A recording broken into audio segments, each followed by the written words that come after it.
Hello and welcome back to another episode of the Ealing Road podcast, where on today's show we're going to be previewing Burnley's visit to the Gtech on Saturday. I'm delighted to say that Redmond of Turfcast returns. Jay, how you doing?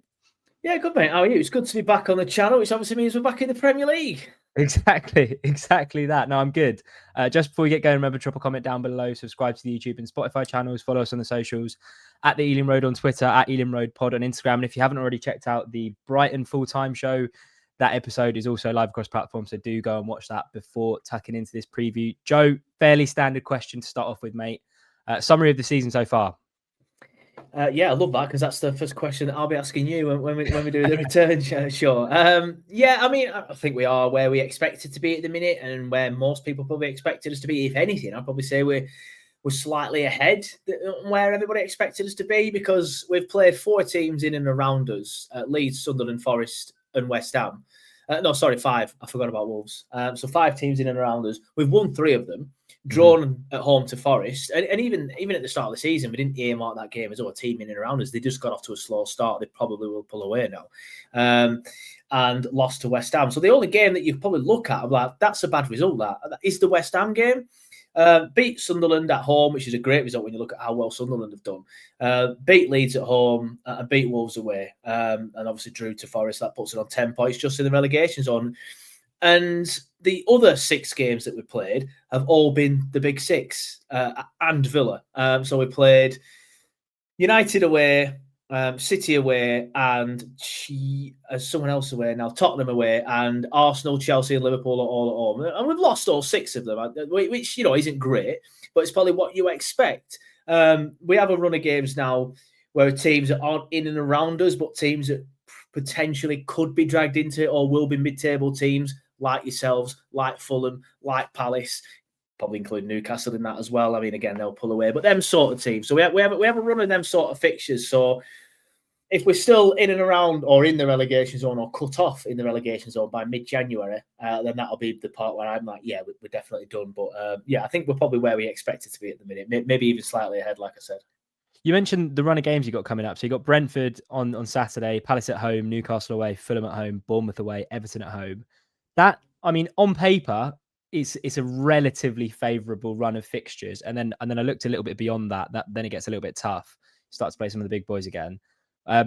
What would you say is the mood? Like, you say that you're doing a little bit better than you expected. Is there any murmurings of or I was going to say, is there any murmurings of it being bad already? But I guess if the expectation before the start of the season was to be around where you are, is the mood kind of, we're going into an important run of fixtures and we feel like we can get some points out of them? Or is it kind of, you're looking at, I'm looking at the fixtures. Which of those are you targeting, saying we need to be getting at least a point out of those? All of them. Yeah. It's rather than like looking, we have to get a point minimum against Brentford. I understand how difficult the Gtech is. I've been twice. I'm not putting myself through it again, but I've been twice. I've seen us concede 5 goals. Both times I walked off in the absolute chucking down rain. I parked in a school that was like a 20-minute walk away. I got absolutely drenched, so I won't be doing that again. But they're all difficult places to go.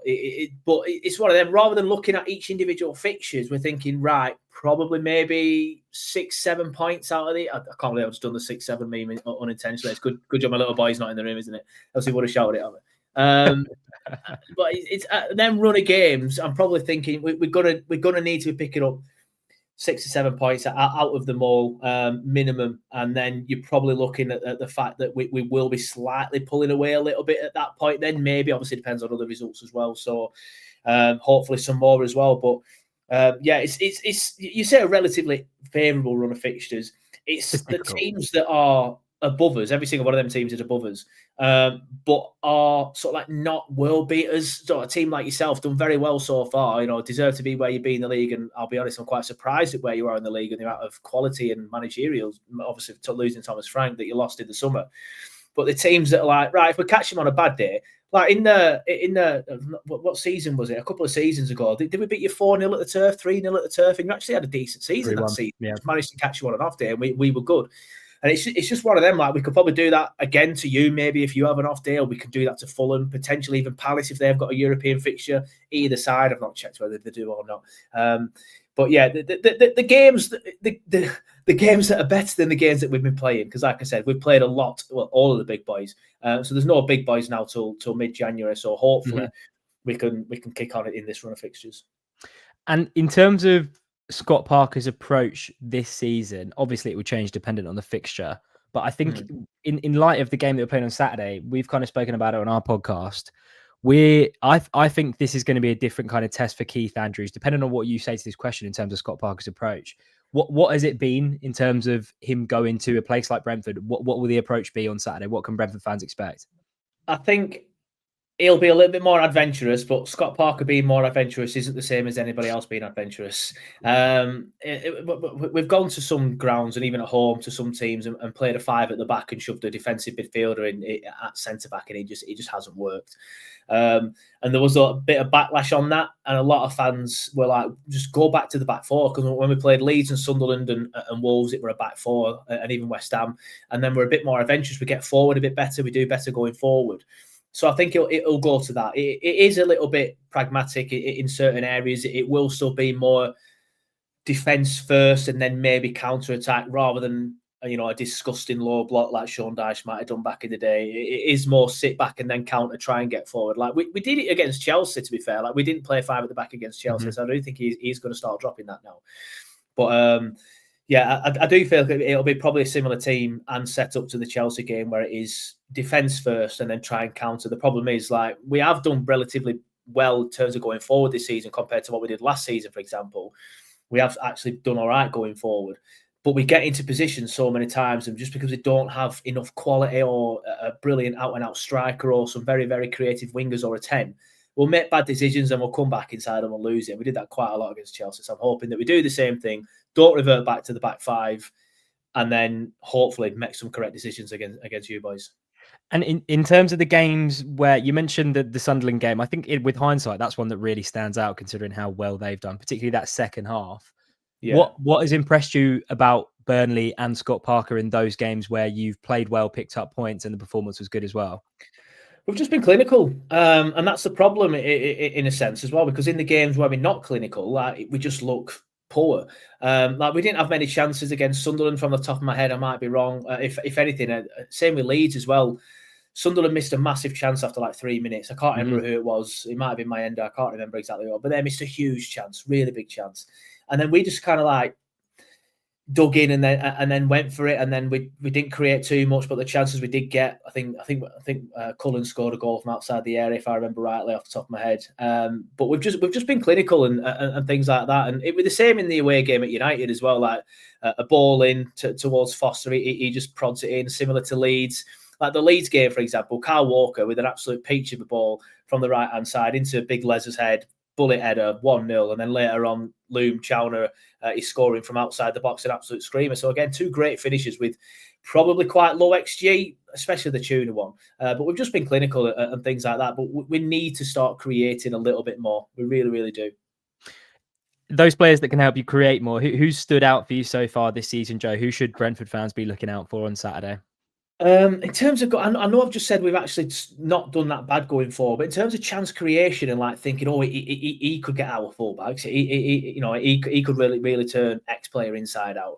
There's probably not that many. A lot of outsiders look at Burnley's stats and they say, oh, Jadon Anthony scored 4 or 5 goals, whatever it is, and got a couple of assists. He must be having a good season. He had a great start to the season, fantastic, but he's really gone off the boil at the minute. Really has, and I'd be surprised to see him start, if I'm honest with you, on Saturday. I think there will be a bit of a backlash on Burnley Twitter if he does start.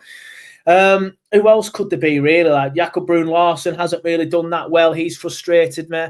Zian Fleming, he's led the line well, and some people now start saying it's time we start calling him a number 9, but he's not a number 9. He's playing as a number 9. He's a number 10. The ideal scenario for me would be to have Zian playing in the 10 role behind somebody like Lyle Foster. Lyle Foster, if he's on his game, he can hurt you, but he's not really been on it that much this season. It depends. If you guys play a high line, that is something that Lyle could exploit if we get the ball to him quick enough. If he's playing, he hasn't been playing a lot, really. I would say Chowner, he's a bit of an unknown quantity. He's got a lot of pace, a lot of sort of like power as well, as he showed against Leeds. But again, against Chelsea, he got into good positions and just snuffed his lines, come inside, made the wrong decision, shot got blocked, something like that. So at the minute, unfortunately, we're not blessed with a lot of players that will hurt you. Even though, again, I understand I'm slightly contradicting myself, saying I actually think we've done a little bit better going forward than what I expected as a season. But I feel like there's been moments in games where we could have done even better. Was it Fleming that scored that peach against Wolves, like that first touch volley? Oh. I saw that in Match of the Day. And I was like, wow, that was some finish. That was really good. It really was. Could you imagine if Bruno Fernandes scored that? It'd still be everywhere. Like people, it was literally a case of, Burnley scored a decent goal. Anyway, what else has happened? You know what I mean? I'm sure as a Brentford fan, you'll suffer the same sort of fate with stuff like that. People just don't care, and it's so frustrating. But it was such a good goal from Fleming, and that was a game that actually came into the side. I think it was the first game he started. I might be wrong if I am, apologise, but he came in, scored 2 goals. And since then he's led the line and led the line well. Like I said, the only problem is he's just not a striker. He's more of a 10, but he's playing as a striker.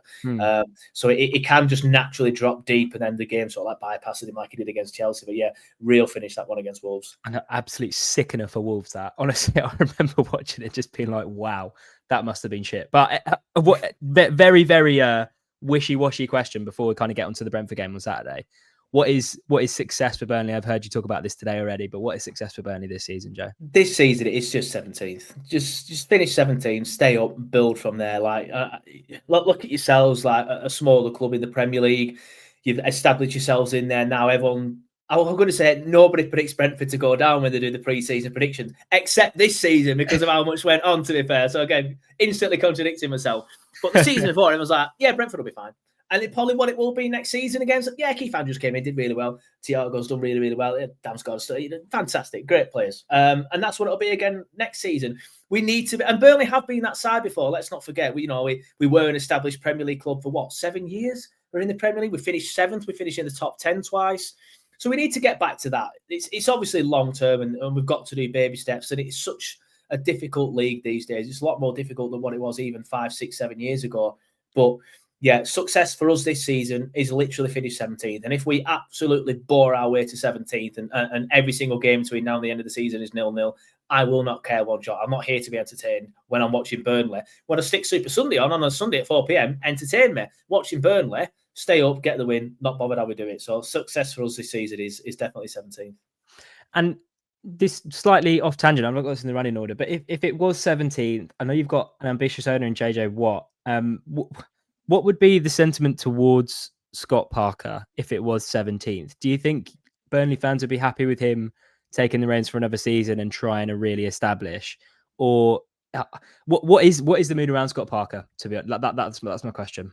I think the majority of fans, I think the majority of fans are like, give him time. Let's see where we're at. Probably at the end of the season.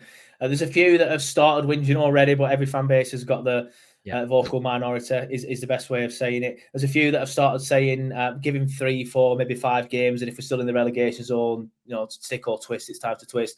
I personally, I think the majority of fans are, let's see where we're at, sort of like mid-January, February. If we're cut adrift, then let's not do the same as what we did under Vincent Kompany and make the change and see if we can get out of it. But if we stop up, for example, he's done. That's his remit. Sorry, his remit was to get us out of the Championship. His remit now is to keep us in the Premier League, or at the very minimum, go down with a very good fight. Let's not just go down with a whimper like again we did under Vincent Kompany. If we finish 17th and we stop up, he 100% starts next season. We're not one of them clubs like your Leeds, for example. I know they didn't do it, but there was murmurings of him sacking Farke even after promotion, which would have been absolutely ridiculous. But we're not one of them clubs. Burnley are one of them clubs that are a little bit more sort of like grounded and won't start doing silly things like sacking a manager who's just kept you up when that was literally the job. Yes, the owners are ambitious. Alan Pace, who is the majority owner, he still regularly talks about us in the Champions League, and I'm like, Alan, just stop doing that, mate. You're embarrassing us.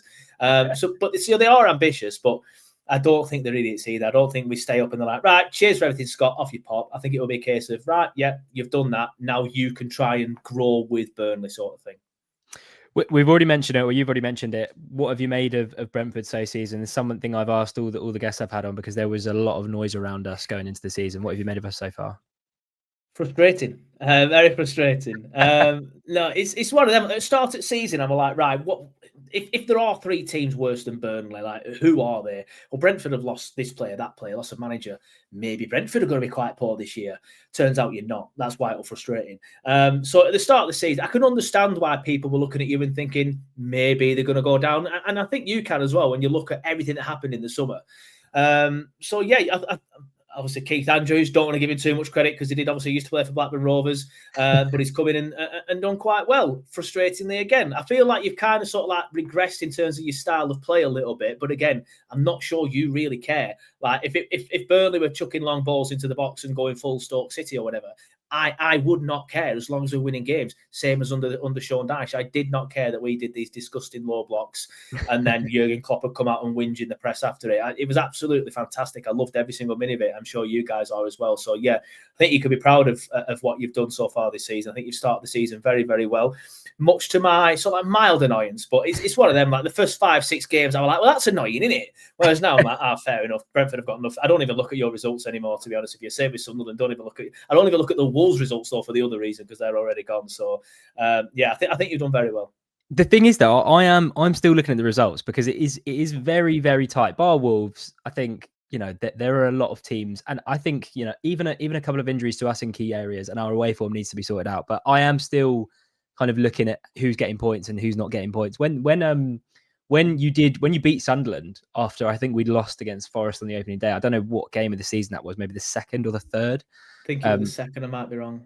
But it was a case of Leeds, Burnley, and Sunderland all winning within the first couple of weeks of the season. I was like, bloody hell, this is going to be tight this year. But thankfully, our home form has kind of pushed us away from that talk at least. You've mentioned the approach from Scott Parker. You said it'll be pragmatic on Saturday. I think it's a really intriguing game, and kind of non-Brentford or Burnley fans will hear that and be like, what the hell are you talking about? Brentford against Burnley? That's so boring.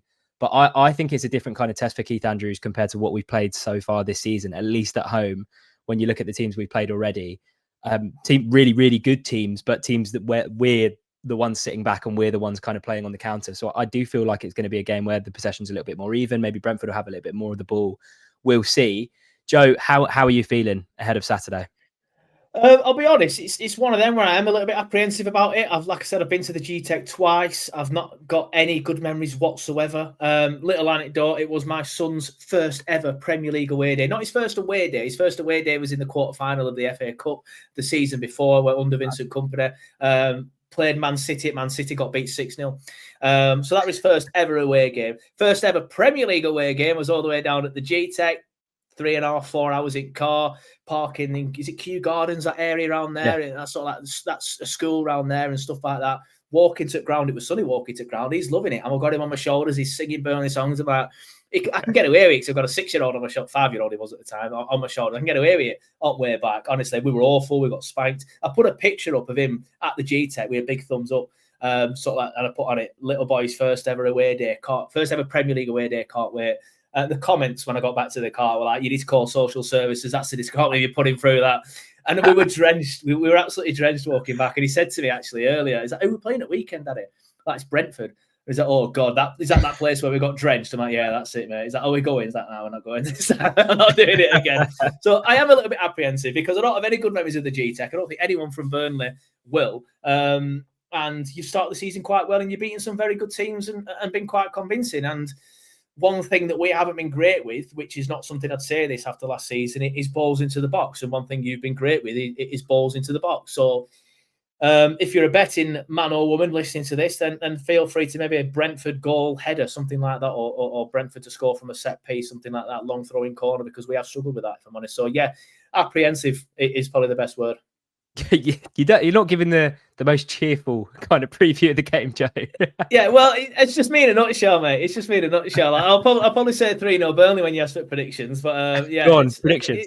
To be honest with you, prediction, like it's one of those. But this is heart over head, and this is how good it is at the minute for or what I expect we can as good as we can do down at the Gtech this weekend. And I'm going to go 1-1, and I think that is Not a reach as such, but like I said, heart over head. I think if I were going to sort of like sit there and not have my Clarets hat on or whatever and just say like Brentford will probably have too much for Burnley, but obviously football's a mad game, isn't it? Nobody would have had Forest to go to Anfield and stuff them 3-0 despite all of Liverpool's recent troubles, which is hilarious, by the way. But no, football's a mad game. Like you could have a man sent off early on, for example, or one of your players might get injured tomorrow. Fingers crossed for your case, he doesn't. But it's one of them. But yeah, I'm just going to sit on the fence slightly and say 1-1. But a lot of that is because I've started this new sort of like prediction graphic, which I'll be honest, I've stolen a little bit off AFTV. And I think I got all the lads to do it this weekend that are on the podcast. So all of us, apart from one, predicted a Chelsea win. And I predicted 2-0 to Chelsea. Shock horror, it was 2-0 to Chelsea. But the comments were like, Jesus Christ, lads, why don't you go support Blackburn Rovers and all this? Like, get a grip. Like, what do you want me to say? Just come up with some utter nonsense. So this week, I'm going to come up with some utter nonsense to say we'll draw 1-1. No, that's fair enough. I think it's a really interesting game for Keith Andrews, particularly at home. I don't think, I really hope it is a convincing win, but I'm not sure that we'll see that tomorrow. I think the way that Scott Parker will set up, I think could potentially be a problem, but I think it will still be a narrow win. 2-1 for Brentford. So you're going 1-1. I'm going 2-1. Joe, an absolute pleasure, mate. The Ealing Road podcast will be back after the Burnley game with a full-time show. Remember to drop your comments down below with your thoughts ahead of the Burnley game. Subscribe to the YouTube and Spotify channels. Follow us on the socials at the Ealing Road on Twitter, at Ealing Road Pod on Instagram. Joe, mate, absolute pleasure. Good luck for the rest of the season, apart from, of course, on Saturday. Thanks, mate. You too.